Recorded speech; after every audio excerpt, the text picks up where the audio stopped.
Bonjour à tous, ceux que je n'ai pas vus qui sont derrière l'écran, forcément, hein. Je ne vous ai pas vus.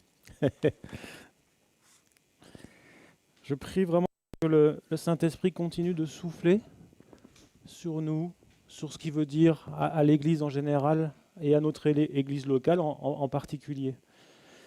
Il y a 3 semaines, si je ne m'abuse, le premier dimanche du mois, j'étais déjà de message et j'avais abordé le thème de l'adoration. Qu'est-ce que c'est être un véritable adorateur en basant sur l'évangile de Jean chapitre 4 où Jésus dit que le Père cherche des adorateurs en esprit et en vérité.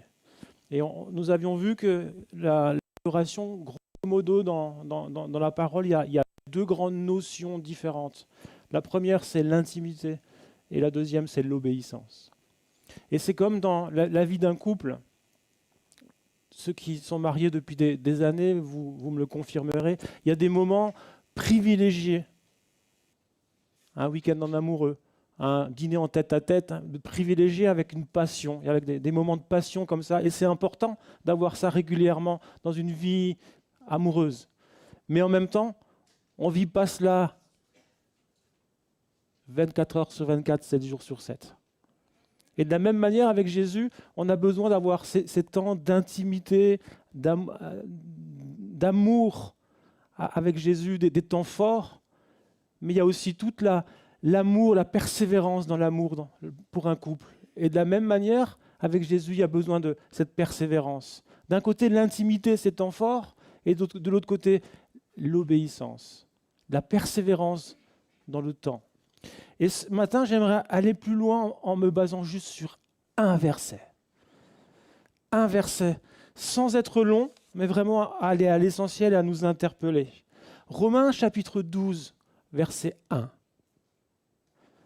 Où l'apôtre Paul écrit « Je vous exhorte donc, frères, par les compassions de Dieu, sœurs aussi, je vous exhorte donc, par les compassions de Dieu, à offrir vos corps comme un sacrifice vivant, saint, agréable à Dieu, ce qui sera de votre part un culte raisonnable. » Et tu peux laisser le verset tout le long du message. On va vraiment se poser là-dessus. Chaque épître de Paul, quelle qu'elle soit, est toujours divisée en deux parties. Il y a la première partie qui comprend toujours un enseignement doctrinal, la doctrine. Et une seconde, un enseignement un peu plus pratique sur la vie de tous les jours, la vie de l'Église de tous les jours, les relations les uns avec les autres. Et dans les 11 premiers chapitres de cette épître aux Romains, Paul enseigne que, je vous la fais courte, que nous sommes justifiés. C'est-à-dire déclarés justes par Dieu, par la grâce seule, par sa grâce seule, au moyen de la foi en Jésus-Christ seul. Paul montre que Dieu manifeste sa colère envers les pécheurs, que nul n'est juste devant lui selon les critères de la loi, et que nous ne sommes sauvés que par la grâce de Dieu, au travers du sacrifice de Christ, par le moyen de la foi. Ça, c'est grosso modo tout ce que Paul va développer dans les 11 premiers chapitres. Vraiment grosso modo. Et puis c'est résumé particulièrement dans ces deux versets de Romains, enfin du 3e chapitre, Romains 3, versets 23 et 24, où Paul écrit « Car tous ont péché et sont privés de la gloire de Dieu, mais ils sont gratuitement justifiés par sa grâce, par le moyen de la rédemption qui est en Jésus-Christ. » Nous sommes justes. Amen. Non pas parce que je ne pêche pas, ou jamais, mais parce que Dieu me déclare juste au travers du sacrifice de son Fils. Ça, c'est toute la doctrine des 11 premiers chapitres de Romains. Et puis, Paul passe à partir du 12e chapitre à tous les différents aspects pratiques. Et puis, il commence cette deuxième partie de son épître par ce verset-là. Je vous invite, ça c'est une autre version, la version du Semeur, je vous invite donc, frères, à cause de cette immense bonté de Dieu, à lui offrir votre corps comme un sacrifice vivant, saint et qui plaise à Dieu, ce sera là de votre part un culte raisonnable. Le verset nous dit, je vous invite, je vous exhorte par les compassions de Dieu. Ici, dans la version Semeur, qui est indiquée là, à cause de la bonté que Dieu vous a témoignée. Parce que le Seigneur vous a manifesté sa bonté au travers de sa grâce, de son salut, nous sommes encouragés à nous offrir à lui. C'est ce que Paul dit là. Et j'aimerais m'arrêter sur le mot « donc ». Vous savez qu'une des façons de lire la Bible, notamment les épîtres de Paul, c'est de s'arrêter sur tous ces petits mots que souvent on passe dessus.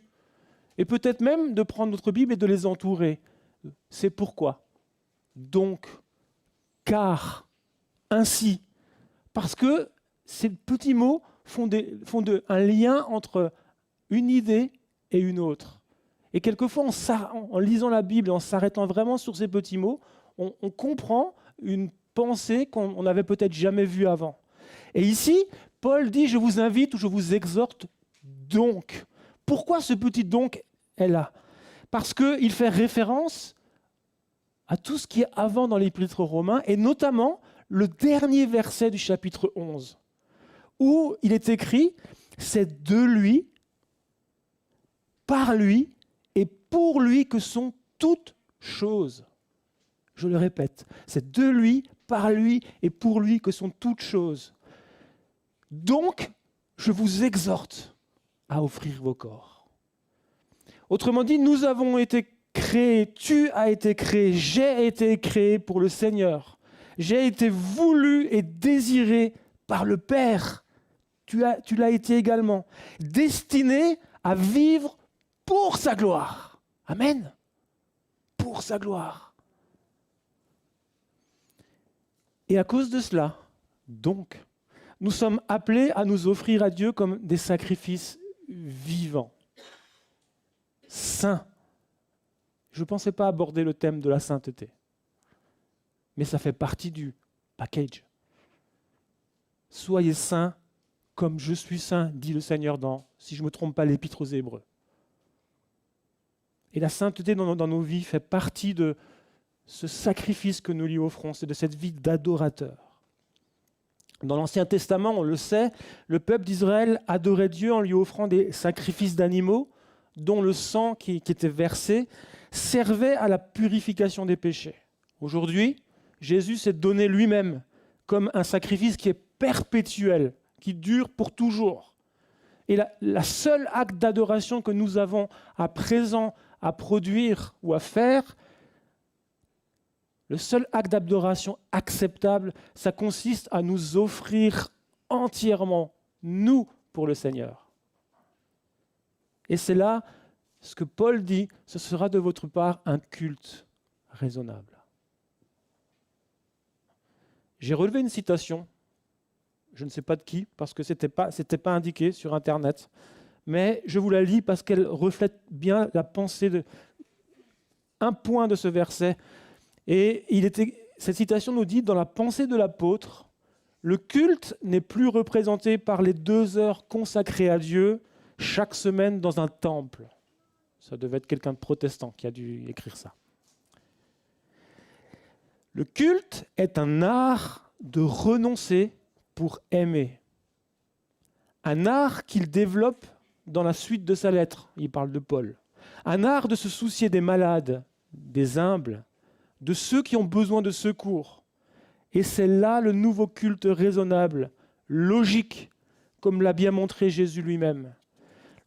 Nous sommes appelés à offrir nos membres, nos pieds, nos mains, tout ce que nous sommes, comme un sacrifice vivant. Nous sommes appelés à vivre pour Christ comme des disciples. Vous êtes d'accord? À marcher sur les traces du Sauveur, comme lui l'a fait. Accepter de nous dépouiller, accepter de nous purifier, accepter de pardonner, accepter de donner notre vie pour lui. Et c'est ce que nous sommes appelés à faire, à offrir nos corps pour Dieu, pour son Église et pour les autres, les pauvres entre autres, qui sont autour de nous. Nous allons probablement bientôt déménager. Ce que j'ai remarqué dans le quartier que nous visons, c'est qu'il y a un va-et-vient constant de voitures qui part, qui vient. Il y a un brassage de population. Il y a des besoins dans ce quartier-là. Est-ce que nous serons ce corps, individuellement et collectivement, pour apporter quelque chose de plus là-bas? De la même manière, est-ce que nous serons ce corps, individuellement et collectivement, dans le cadre de nos différents groupes de vie, de maison, pour apporter un plus là où ces groupes se réunissent, là où je vis? C'est ça, s'offrir à Dieu comme un sacrifice vivant, saint et agréable à Dieu. J'aimerais ce matin dénoncer une chose. Dénoncer l'évangile, ce que j'appelle moi l'évangile de l'épanouissement personnel. On sait que de nos jours, dans notre monde moderne, on parle beaucoup d'épanouissement personnel. Si vous allez dans n'importe quelle librairie, je ne citerai pas de marque ce matin, mais vous avez au moins des rayons entiers consacrés à des ouvrages qui parlent de développement personnel.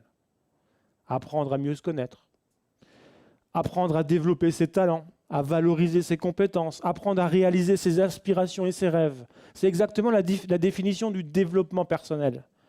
Et je crains que dans nos pays occidentaux, en Europe, en France, nous ayons parfois cédé à l'évangile de l'épanouissement personnel.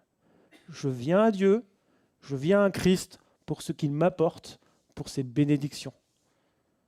Et je reste focalisé sur mon bonheur, sur ma paix, sur ma vie, sur mon confort. Certes, lorsqu'on vit cette intimité avec Jésus, il y a un échange et il nous donne sa paix, c'est sûr. Lorsqu'on le connaît de façon personnelle, on vit cette relation d'amour et on est rempli de son amour. Il y a quelque chose qui nous édifie et ça nous fait du bien, c'est sûr. C'est sûr. Mais la vie du disciple ne s'arrête pas là. Il nous inonde de son amour et de sa paix pour que nous puissions donner. Et Dieu donne toujours pour que nous puissions donner derrière. Que ce soit au niveau financier, que ce soit au niveau de ce qui remplit dans nos cœurs, que ce soit au niveau des talents naturels ou même spirituels qu'il nous a donnés. Chaque fois que Dieu donne ou accorde une grâce, c'est pour que nous puissions donner plus loin, comme les 5 pains et les 2 poissons. Oui, c'est 5 pains et 2 poissons, c'est pas l'inverse. J'hésitais. L'évangile va au-delà de cet épanouissement personnel. L'appel de Christ va au-delà de cela. Il nous appelle à être des disciples, à offrir nos corps comme un sacrifice vivant, saint, à nous offrir à Dieu pour les autres et par amour.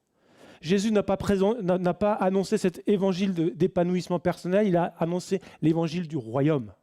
Ce n'est pas la même chose.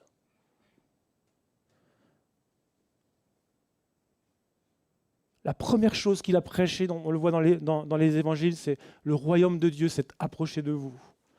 Et Jésus est venu annoncer cet évangile du royaume, un évangile qui nécessite une décision et un engagement radical pour lui et réfléchi.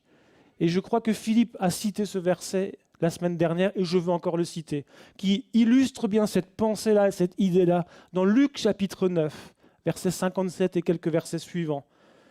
Il est écrit dans ce passage, pendant qu'ils étaient en chemin, donc Jésus avec ses disciples, un homme lui dit « Seigneur, je te suivrai partout où tu iras. » Et Jésus lui répondit « Tu sais, les renards ont des tanières, les oiseaux du ciel ont des nids, mais le Fils de l'homme n'a pas un lieu où il puisse reposer sa tête. » Et il dit à un autre « Suis-moi. » Et cet autre répondit « Mais Seigneur, permets-moi d'abord d'aller ensevelir mon Père. » Mais Jésus lui dit « Laisse les morts ensevelir leurs morts, et toi va annoncer le royaume de Dieu. » Un autre dit « Je te suivrai, Seigneur, mais permets-moi d'abord d'aller prendre congé de ceux de ma maison. » Et Jésus lui répondit « Quiconque met la main à la charrue et regarde en arrière n'est pas digne ou n'est pas propre au royaume de Dieu. »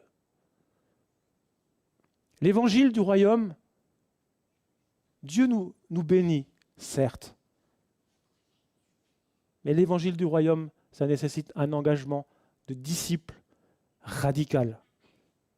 une décision réfléchie, non pas prise à la légère, une décision immédiate quelquefois, une décision sans hésitation, sans regret et sans regard en arrière.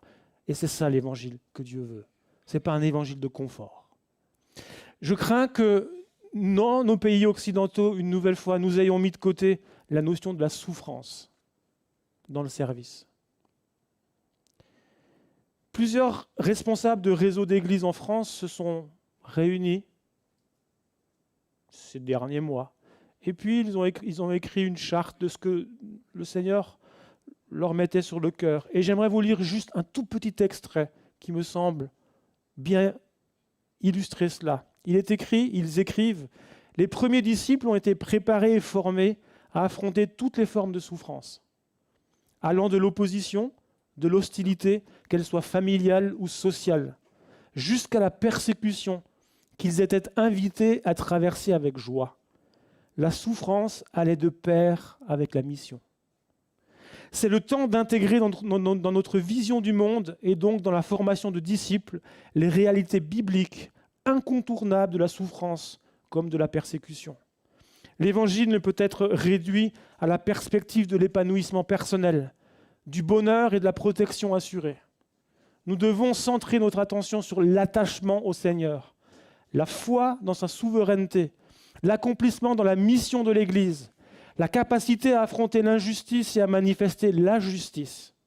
Cette dimension n'a rien à voir avec le culte de la souffrance ou le misérabilisme ou l'esprit de persécution. Au contraire, l'enseignement biblique, tout en intégrant la réalité de la souffrance, nous invite à vivre et à traverser l'épreuve dans la joie. C'est des notions que nos frères et sœurs chrétiens de Chine, de Corée du Nord, même de Turquie actuellement, de Somalie ou d'autres pays, connaissent. L'engagement qu'ils prennent pour Christ n'est jamais pris à la légère, parce qu'ils peuvent payer de leur vie. Nous sommes face à des temps glorieux, mais face également à des temps difficiles. Il y a en France, je vois, des mouvements de prière qui naissent dans tous les milieux. Il y a un élan à la prière. Ça signifie qu'il y a un réveil qui vient. Mais en même temps, il y a toute une opposition qui se lève. C'est la fin des temps. Et nous allons probablement être confrontés un jour à de l'opposition, à de la persécution. Peut-être que certains devront même payer de leur vie. Sur les 12 disciples, 11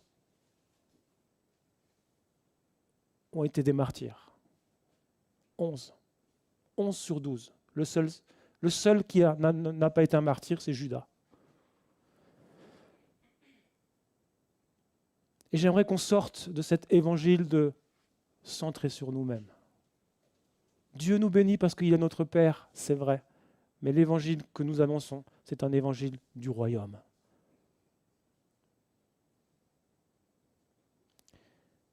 Jésus dit dans Luc chapitre 9, dans Jean chapitre 15, il dit « Souvenez-vous de la parole que je vous ai dite, le serviteur n'est pas plus grand que son maître. S'ils m'ont persécuté, ils vous persécuteront aussi.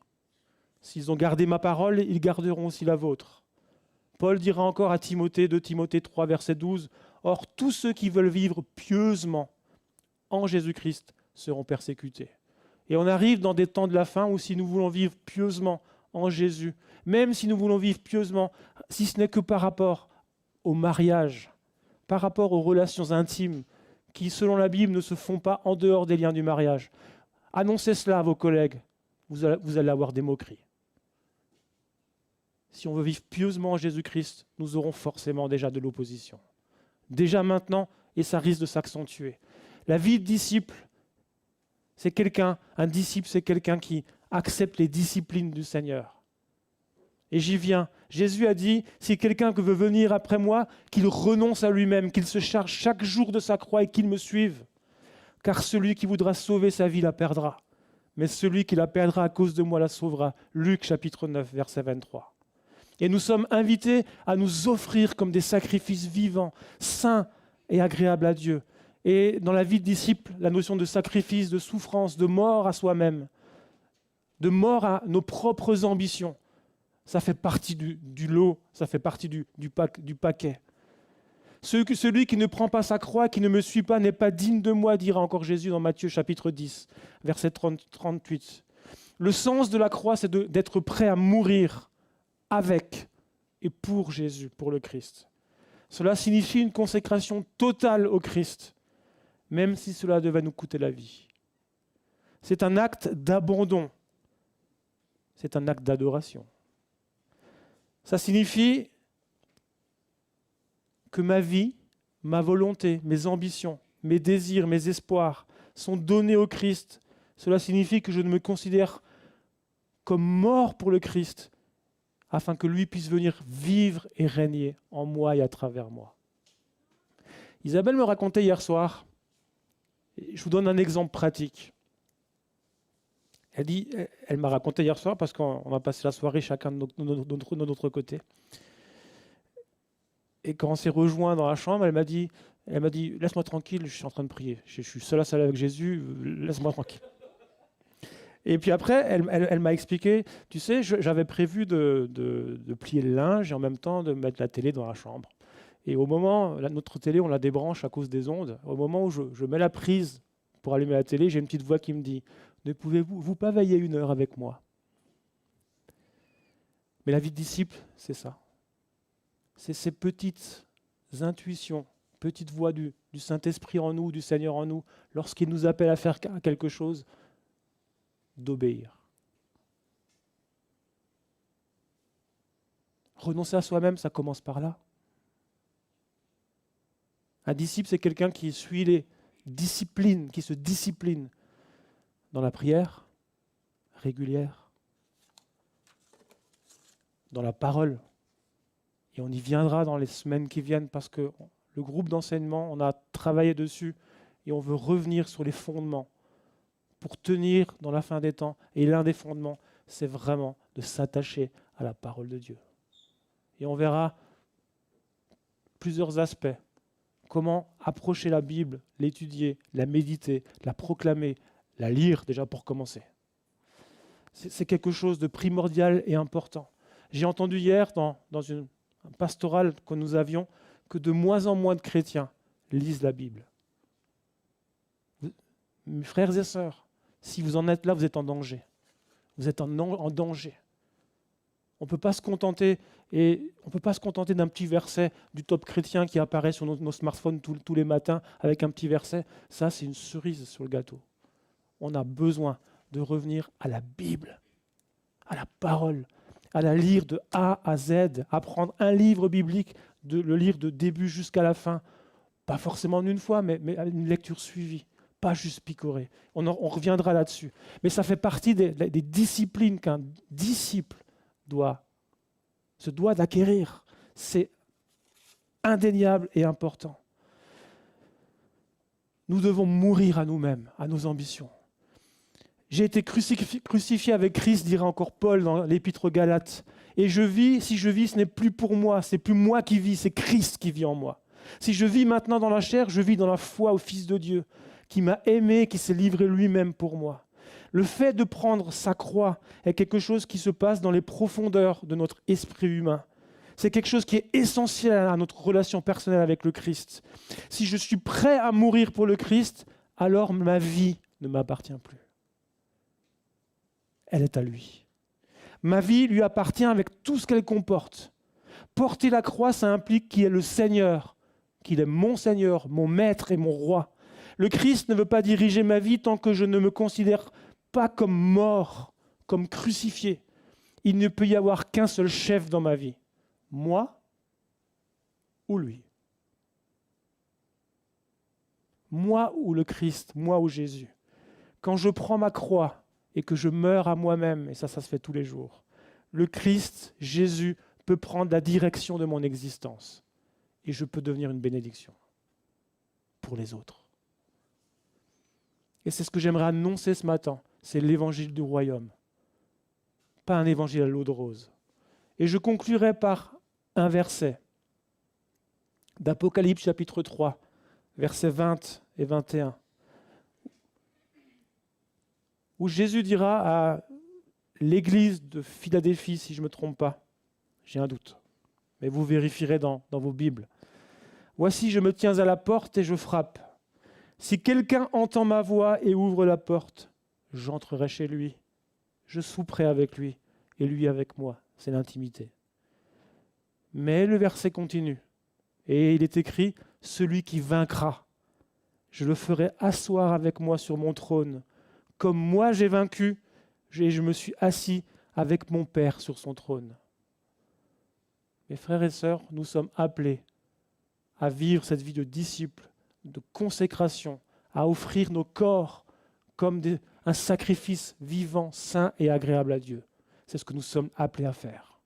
Ça inclut la souffrance, ça inclut une mort à nous-mêmes, ça inclut de passer aussi par des temps de purification, parce qu'on a besoin de nous repentir de choses qui ne sont pas encore en règle dans nos vies. J'ai besoin de cela. Mais à celui qui vaincra, je le ferai asseoir avec moi dans les lieux célestes. C'est la promesse que nous avons.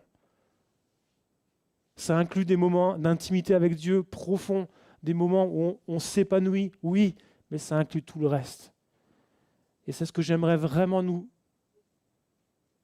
laisser ce matin et relire encore une dernière fois ce verset. Et je lirai dans la version seconde cette fois-ci. Je vous exhorte, frères et sœurs de l'église de l'ACM, tous ceux qui nous suivent sur le net, par les compassions de Dieu, à cause de sa grande bonté, à offrir vos corps comme un sacrifice, vivant, saint, agréable à Dieu, ce qui sera de votre part un culte raisonnable. Pas juste 2 heures de chant. C'est ça le culte. Les 2 heures de chant, c'est l'expression de tout ce que j'aurais vécu avec Dieu, de tout ce que j'aurais, de tout mon engagement profond et intérieur. Et ce matin, je fais un appel, vraiment, pour l'évangile du royaume.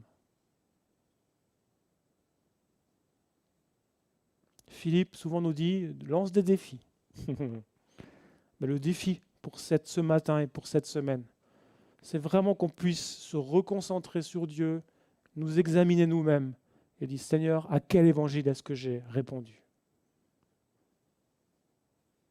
L'évangile de l'épanouissement personnel, c'est un faux évangile. Ou incomplet, au minimum. Est-ce que je suis centré sur moi-même ou est-ce que je me donne complètement à Christ et pour les autres? C'est la question que je nous pose. Et ce ne sera pas un défi, ce sera vraiment ce que je nous demande de faire durant ces prochains jours. Seigneur, où est-ce que j'en suis? Parce que je veux être un vrai disciple. Et un vrai disciple, c'est quelqu'un qui vit une vie intérieure forte, tellement forte que la présence de Dieu, qui meurt à soi-même, mais c'est tellement fort que la présence de Dieu coule et touche les autres. Et du coup, d'autres sont attirés par cette vie-là et deviennent des disciples à leur tour. Ça, c'est un disciple. Et je prie que nous progressions là-dedans et que nous devenions une église qui est faite 100% de disciples de Jésus-Christ. Que Dieu vous bénisse et qu'il nous interpelle par son esprit et par sa parole à vivre pour lui pleinement et à laisser de côté tout ce qui n'est pas utile, tout ce qui est superficiel et à nous enraciner. C'est là que Dieu nous attend. Et nous allons voir un réveil en France. La question, c'est est-ce que je ferai partie de ceux qui vont travailler dans ce réveil-là, ou est-ce que ma vie est tellement superficielle que je serai sur la touche? Mes amis, il est temps de se positionner clairement pour un évangile et un engagement radical pour le Seigneur. Amen.